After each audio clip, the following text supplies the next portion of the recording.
Hello students, स्वागत है आपका हमारे चैनल अनुभव एजुटेक में।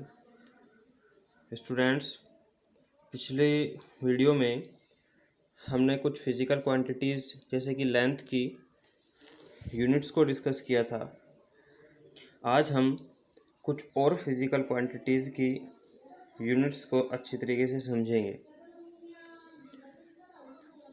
तो आज हम स्टार्ट करेंगे practical units of measuring areas.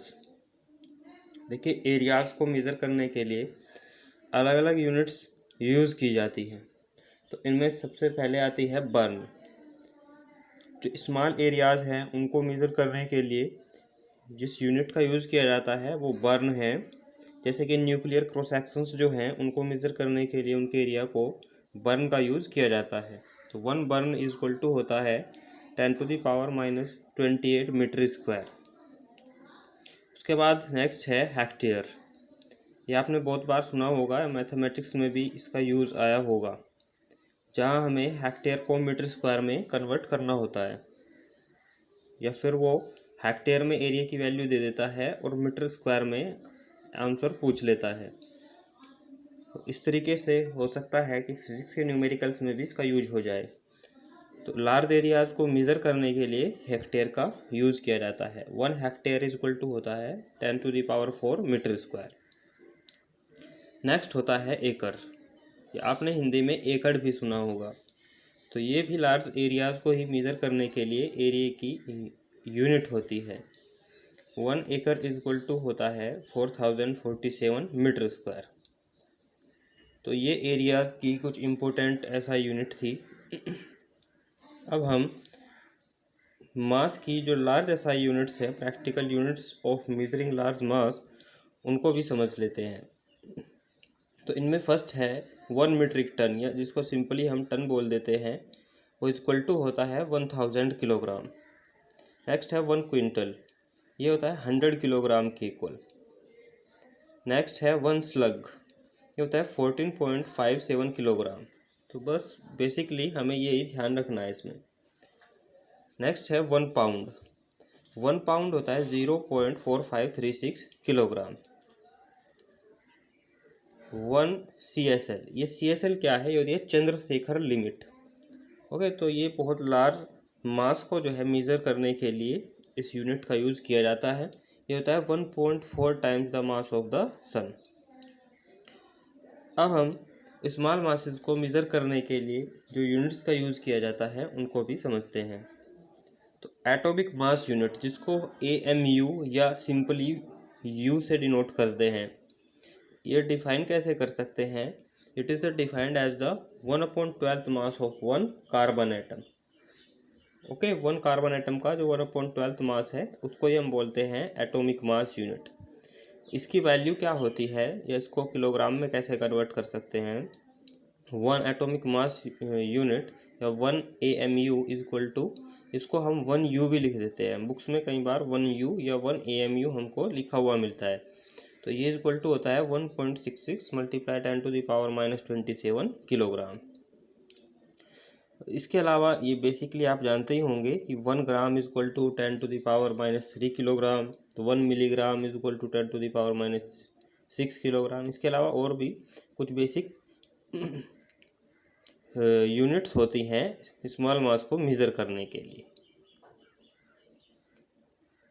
Time के बारे में आपने पढ़ा है कि टाइम की जो यूनिट्स है वो होती है आवर, मिनट, सेकेंड। ओके, लेकिन कुछ स्मॉल यूनिट्स भी होती हैं, जैसे 1 मिली सेकेंड, ये होता है 10⁻³ सेकेंड।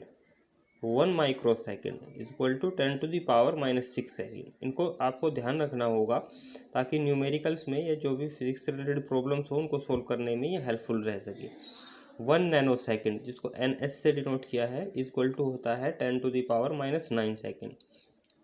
1 पिको सेकेंड, इसको PS से डिनोट करते हैं, is equal to 10⁻12 second.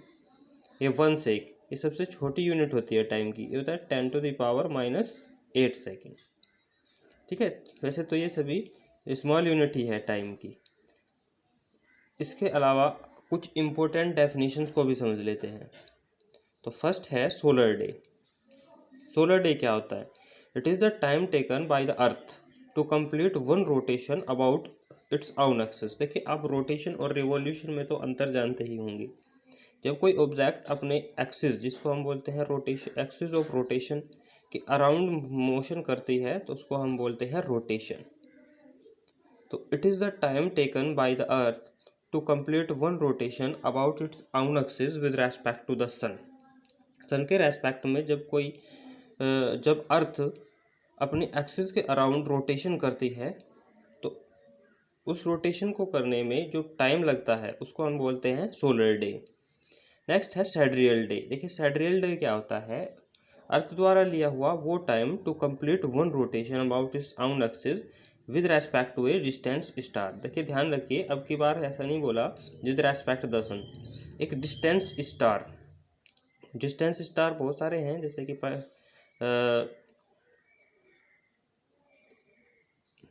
Cyrus है जिनमें की फेमस, ओके, प्रोक्सिमा सेंचुरी है।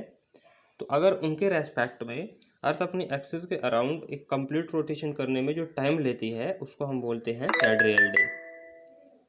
नेक्स्ट है सोलर ईयर। ये सोलर ईयर क्या होता है, देखिए it is the time taken by the earth, earth के द्वारा लिया वो time to complete one revolution. तो रिवॉल्यूशन क्या है कि सूरज के चारों तरफ एक चक्कर लगाने में जो लिया हुआ टाइम है अर्थ के द्वारा around the sun in its orbit, उसको ही हम क्या बोलते हैं, सोलर ईयर।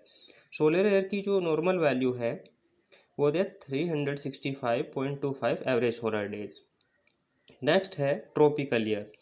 ट्रॉपिकल ईयर क्या है, the year in which there is total solar eclipse is called tropical year. जिसमें पूर्ण सूर्य ग्रहण हो, ऐसे ईयर को हम क्या बोलते हैं, ट्रॉपिकल ईयर बोलते हैं। नेक्स्ट है लीप ईयर। देखिए लीप ईयर क्या है, the year which is divisible by 4। ये बिल्कुल बेसिक चीज़ें हैं, जो भी ईयर 4 से डिवाइड हो जाए वो लीप ईयर होता है।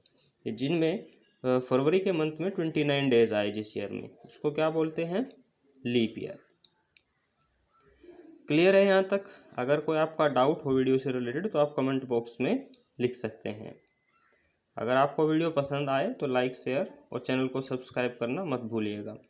नेक्स्ट आता है lunar month. It is the time taken by the moon to complete one revolution.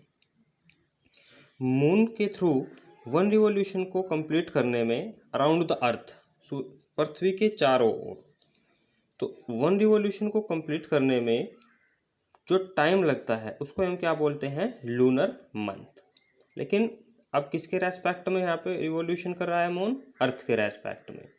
One lunar month होता है 27.3 डेज, ये आप ध्यान रखिएगा।